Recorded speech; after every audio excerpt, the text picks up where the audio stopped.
आरफवाला से अल्लादिता जोया की रिपोर्ट के मुताबिक आरफवाला चौक मरले रैली जश्न आमद मुस्तफ़ा सल्लल्लाहु अलैहि वसल्लम, तहरीक लब्बैक पाकिस्तान, दावत इस्लामी और मदरसा फैज़ान गंजशकर की इंतज़ामिया के ज़ेर मातहत बसिलसिला जश्न विलादत मुस्तफ़ा सल्लल्लाहु अलैहि वसल्लम की खुशी में चौक मरले की सतह पर एक अजीमुल शान रैली का इनेकाद हुआ।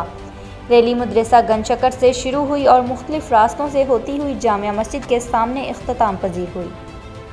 दर नबी पर पड़ा रहूँगा, पड़े ही रहने से काम होगा। कभी तो किस्मत खुलेगी मेरी, कभी तो मेरा सलाम होगा। दर नबी पर पड़ा रहूँगा, पड़े ही रहने से काम होगा। खिलाफ माशूक कुछ हुआ है, ना कोई आशिक से काम होगा।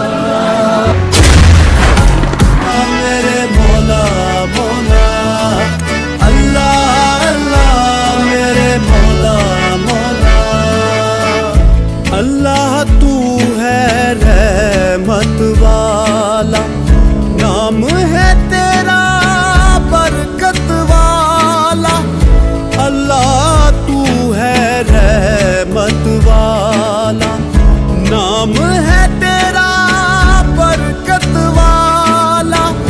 तू ही मालिक तू ही रब है, मौला तेरी शान अजब है।